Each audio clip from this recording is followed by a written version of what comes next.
tell you something. Wow, what a comp. The best athlete in sports right this minute is Connor McDavid, and that's with the exception of no one. All right, with that, we welcome you back. We are live from the Seaport. We're brought to you by Patron. Perfection starts with Patron. We got basketball, we got football, we got baseball. We got a lot working here.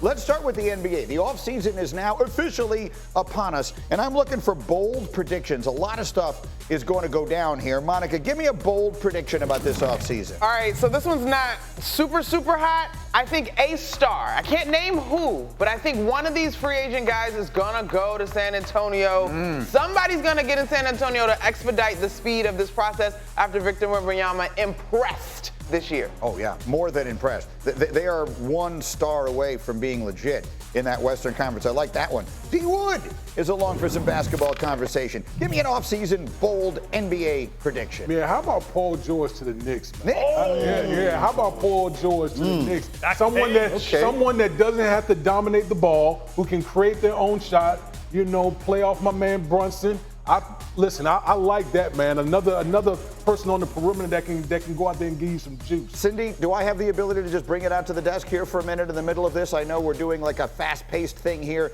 but Cindy Morello, our director, can follow anywhere we want her to go. I happen to have the New York Knicks sitting at this table. So I've got the Miami Heat over here, and I've got the Knicks here and here. Paul George to the Knicks. You like it or you don't? I'm into it. I think you got to look and see. Here's the thing. The culture that the Knicks have built has to be protected, right? That's a guy that buys into the Tibbs way. You're going to play a lot of minutes. You're going to compete at a high level. You got to play on both sides of the floor. Whatever moves they make, to me, it's not just add any old star. It's got to be a guy that's willing to buy into that will play alongside Jalen Brunson. Yeah, you got to also figure who is it in exchange for. Is it OG Anunoby that wants to sign somewhere else or wants more money, and then you go this direction, and you still have Julius Randle? That's a perfect fit, plug and play. That to me is a difference-making kind of fit. So much so the Knicks actually were interested in getting him last year. He would feel good. Man, I might need to pop my collar a little bit here, man. I mean, hey. Selfish. Yeah. You're on point on this. I'm going to text Malika. You're going to be on NBA Today. Okay. With more of your hot takes. Okay, let me go back to where we were. Udonis, we're doing off-season bold predictions. UD, give me yours. Klay Thompson to the Orlando Magic. Oh. Listen, the Magic were last in three-pointers made last year. Like that. They were 38% from three. Klay Thompson shot 39% last year, which we thought was a slow year. And he shoots 41% for his career. And he's down there in the Bahamas right now. That ain't nothing but an extension of Florida. Getting his conch salad on. Ain't nothing but an extension of Florida getting his conch salad on right now. What do you think of that one, D. Wood? No, I'm just kidding. I like it, though. Alan, let me come to you because you've got the hottest take of all. Well, Jimmy Butler's days in Miami are over. You heard Pat Riley talk. You all right? And Pat Riley said something that caught everybody's attention about Jimmy Butler. Yeah, I'm worried about UD. And one other thing. There's more. It's not just that. It's also Daryl Morey is laying in the weeds. And you remember the mistake that the Sixers made. Daryl Morey might want to fix that mistake, bring Jimmy Butler back to Philly, and put together a band that should have been together years ago. You said something about Patron earlier. We'll put a little here in this cup. Well, here's the thing. Tell me why I'm wrong, UD. Tell me why I'm wrong. Yesterday was Alan's birthday, and they did go out for dinner. I think he's still drunk. Because I hope he is. Not that it's a bad take. Speaking of Patron. But to say it with this man so close by. Yeah. But you're in between us. Yeah, that's why they did that. I was next to you last segment. That's right. They put me over here for this one.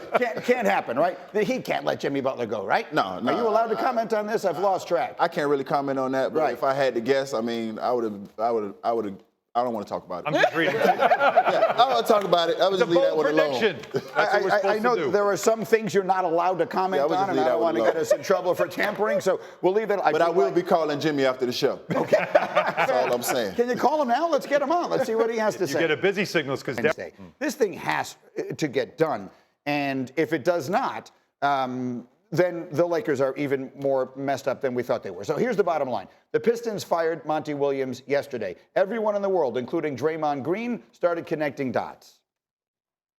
Monty Williams is now on the free agent market. And I know that the Los Angeles Lakers have been like, I don't know what's going on. But I know something's going to happen fast because you got the draft coming up. You got free agency coming up. Like, it's been quite a while. And, like, I don't know what exactly is going on, but, like, something's going on. And I know Anthony Davis loved Monty Williams when he played for him at New Orleans. So you ask yourself, should the Lakers consider Monty Williams? And I say, of course, you got to consider him 100%, especially with that tie. You definitely got to consider him. Okay, so we dive into that here. It's an interesting little proposition because first it was Dan Hurley, and they weren't able to figure it out for whatever reason, whether it was the money, whether Dan just decided it wasn't the right fit for him. It doesn't go that way. Then all eyes go on JJ Redick. Then all of a sudden yesterday, a wild card gets literally thrown into this mix with this very highly respected guy getting fired and bringing his $65 million contract with him wherever he goes. That's going to be offset money. The Lakers or whoever wants to hire him doesn't have to worry as much about paying him. Certainly makes him an even more attractive proposition. What do you think? You got to take a look at it. You got to take a look at it. Hell, yes, you have to take a look at it. But if you're Monty Williams, after going through that Detroit experience, do you want to coach again? Do you want to take a break? That Detroit experience took a lot out of me just watching it. I was sitting on the sideline with the Miami Heat. I'll take a look over there at Monty, and I wanted to go over there and put a hand around him and give him a hug. Yeah. So I know what that experience did to Monty. But you got to take a look at that. You got to do your due diligence as a coach, as an organization and take a look. But he got 60 of them things coming. You got 60 of them things coming. You can go sit on 60 million of them. Yeah, you can come down to Miami and get you some conch salad with me. You got 60 of them things coming regardless of what. Again with the conch salad. You come down to Miami, hang out with me. You got 60 of them things coming, so why would he? I mean, especially in an organization like that where LeBron's only got 2 more years and you have to build. I don't know if that's the situation he wants right now. That's the thing. Well, we don't know what he wants. And he may very well decide, look, I'm getting paid all this money, whether I coach or not, and decide not to. But generally, coaches want to coach, right? These guys, it's just in their blood. He's that kind of person. He's been in a bunch of different places. Do you like that fit? If you're the Lakers, if Jeannie Buss calls you up and says, Monica, what should I do here? Which direction would you say would make more sense to you? JJ Redick, unproven, obviously super smart, or Monty Williams, very proven? I think you got, if it is true that you're looking at your outlook and LeBron James got 2 more years, and you're really pushing for Anthony Davis to be the centerpiece, you got to look at that relationship with Monty Williams. I think Monty Williams is respected in the league. He's been to a finals.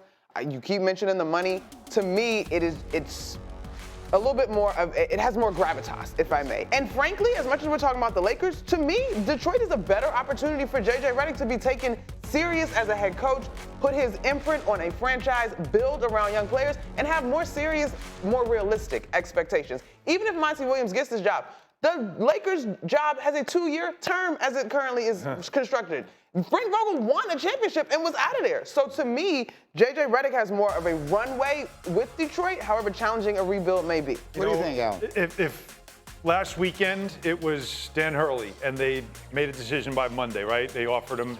All right. Well, JJ Redick reportedly met with them over this weekend. It's now Wednesday, right? Thursday. So nothing happened, which left the door open. From what I understand, the Lakers always had Monty Williams' situation on their list. Let's see what happens with him because there's great interest there because of the relationship he has with Anthony Davis. You talked about that, UD. So I do think that if JJ Redick was the obvious candidate, they would have already made this hire. They didn't. And now that Monty Williams is available for them to talk to, I would expect they're going to talk to him. And that makes him, I think, the lead candidate for this job. All right, well, we happen to have the president of the Laker fan club on our show. Here you go. Damien, that's why we originally had you in the car. You love the Lakers as much as anyone I know. Which of these sounds like the more attractive path to you? First of all, I let everybody know I do speak in the term we. Yeah. When we talk about the Lakers. Sure. Yes, it's we. Selfishly, I want Monty Williams. As a Lakers fan, I'm tired of these, 2 years, and we're changing our coaches. Like people change our draws. Like we're just changing coach. Like you're not going anywhere. How can you build a program if you're constantly in change? You talk about, a guy that was part of a dynasty in New England. You can't build anything sustainable if you're constantly changing. Here's what I know about Monty Williams, though. Monty Williams was passed up by Frank Vogel. I think back in 2019, Lakers passed over for Frank Vogel. Frank Vogel wins the championship, then they dispose of Frank Vogel. So it's just like, if I'm Monty Williams, okay, I get passed up for Frank Vogel. He wins the championship, they fired him. I got, like you talked about, I got 65 million plus right there. Why would I be in a hurry to step into a situation where they're constantly going through coaches? Why? Well, in the Western Conference, where, again, the Western Conference is stacked and only getting better. It begs the question, and it may be a painful one for a Laker fan to have to admit. Is that a good job? Is being the coach of the Lakers right now? I'm just being honest. I don't think the Lakers job is a great job. It's not a great job because, again, when you're constantly in flux, LeBron James is going to move on in the next year or two. The organization is not building a program. That, to me, is an issue. It's a problem.